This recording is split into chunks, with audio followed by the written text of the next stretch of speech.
good afternoon. This is Sam Vaughn for Sam's Sports Report. Last night was Monday Night Football, and it came all the way down to the wire.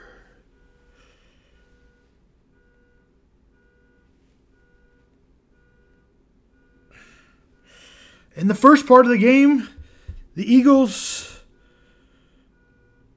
had no score until the third quarter, second start of the second quarter, a field goal with 11:22 to go in the game. That was matched by Eagles touchdown and a field goal by the Falcons at half, 7-6. A field goal to put them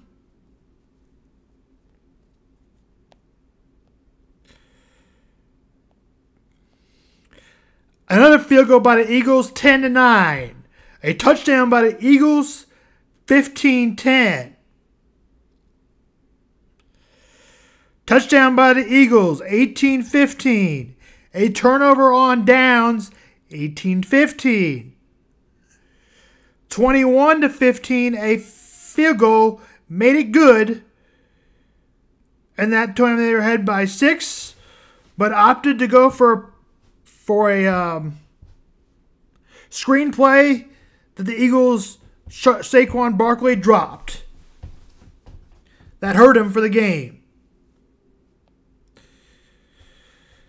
It was all of a sudden a touchdown for the Falcons with 34 seconds left. They may have not had that much time. It was a short pass to Drake London.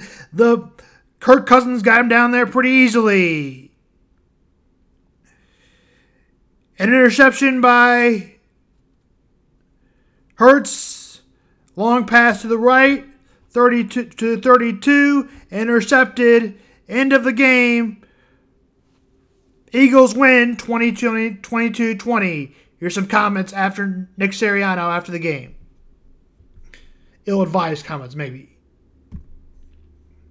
Chiefs signed running back Kreem Hunt, practice squad, per sources, about every source. So that seems like that's official.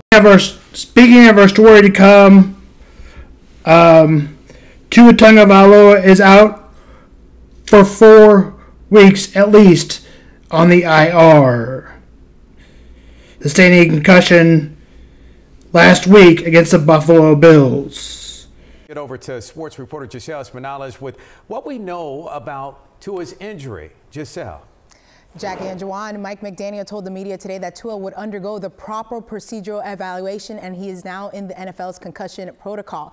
Tua will have to successfully complete a series of tests and assessments before any sort of return to the field takes place, something McDaniel is not putting a timeline on whatsoever and just taking it day by day. And it's always hard seeing this video, seeing Tua again at 26 years old now with his third diagnosed concussion in his NFL career. He also suffered one back during his Alabama football days. And this is something that even had Tua considering retirement after the 2022 season. And ultimately, we saw him continue his football career. He did not miss a game in the 2023 season, signing his big contract extension this offseason, securing the future for his family. He has a wife and 2 young kids. But of course, now the discussion becomes of whether or not Tua should keep playing the game, something that McDaniel does not want to speculate, and that anyone who genuinely cares about Tua, that the discussions and opinions of retirement should be the last thing on everyone's mind. As for his teammates who witnessed this all on the field, said it was tough to see. Always scary, and definitely not, anything you ever want to see, but I definitely feel good about the way he got up and walked out the field on his own power. He's a tough guy, very tough guy. The guy, man, is just full of energy, man, and he's always optimistic and positive, and that's what you want in your leader, man. So it was all, it was good to see him with a smile on his face and coming in here and checking on guys, you know what I mean? Like, we checking on other guys, you know what I mean? Like making sure we good, and you know what I mean? That's the kind of guy he is, man. That's who you're dealing with. And it's pretty incredible to hear that Tua was still being a leader in the locker room after the game. All his teammates, of course, just sending their prayers to Tua and his family, with Mike McDaniel saying his message to Tua was counting on him to just be a dad this weekend, and everything else will get figured out. Jackie and Juwan, back to you. Now on to the NFL in advance. After the injury to Tua, what kind of helmets can they use? That's what brought up this article. And a look at it. Here's some news from that Draft Shocks. I will be honest here, I am not a doctor, nor do I have a doctor degree. I may not know enough to have them, but I can give you a little information on the helmets after looking it up. What are Guardian's helmets? A Guardian helmet is a soft shell helmet, covers designs and reduces concussions.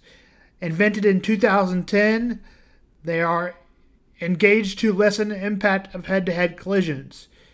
Are they required to use them? Yes and no. The NFL introduced a cap during the 2022 training camp. In 2023, the league required a position that receives most contracts, running backs and linemen and linebackers, to wear the extra padding in camp. My opinion on the caps, and I don't care whether they look ugly or not, that's my opinion. We know that 2 years of data significantly reductions among players who wear a Guardian helmet during practice. So players will permitted to wear the caps during games this upcoming season. NFL Vice President Jeffrey Miller said in a statement, the Tennessee Titans and Josh Worley and Indianapolis Colts tight end Kellen Grandson will be the first two players to wear. Quoted in the NFL Network, which I agree. At this point, thoughts of seatbelts and wearing your effing stupid helmet. Why would I not wear a helmet just because it looks silly? I feel like a health and safety is more important than aesthetics. I don't want anyone to dig me up after I'm going to check in my brain. I'm using the type of language to make my point. What looks good? You want to get hurt? Yeah, I want to get hurt. How dumb does that sound? I may not understand the total questions, but I am understanding enough to know that the protective helmets that protect me are the ones I'm wearing, not some nice graphical helmet that looks good on a football field. I would use a safety one. I want to inspire the kids to think it's so cool thing out on the football field. Still wearing a Guardian hat, I want my future and my children when they ride a bike, because there is no amount of cool that would be worth walking into a hospital room with your children in a Vegetative state because they're not wearing a helmet because they didn't look dumb. They didn't want to look dumb. This is said by offensive lineman James Daniels and Colts safety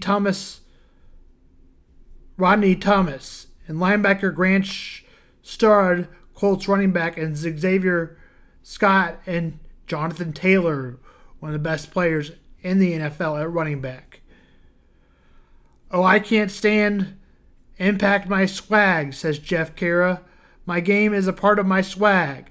If I ain't looking the part, I can't feel my part. They have me looking very ugly out there with that big old cap on the head. Who gives a rip?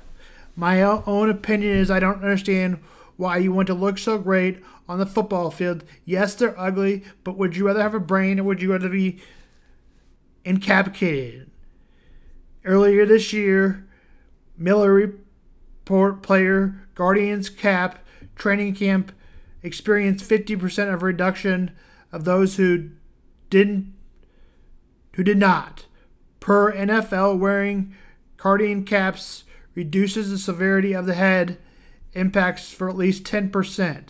If you're wearing a cap combined for a helmet to a collision, the impact reduces by at least 20%.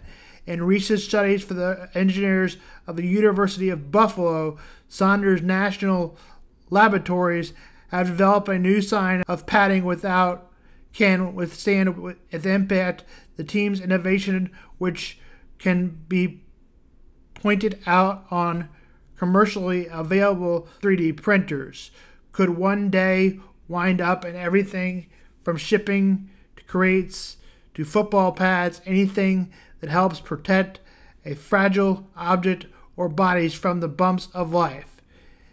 Impact mitigation is something that is important everywhere, said Robert McCurdy, corresponding author of is assistant professor in the Paul Department of Mechanical Engineering at CU Boulder. It's a highway of barriers, knee pads, and elbow pads equipment. They refresh looking at something most people have time to rarely notice: forms, the squishy materials filled with countless tiny holes.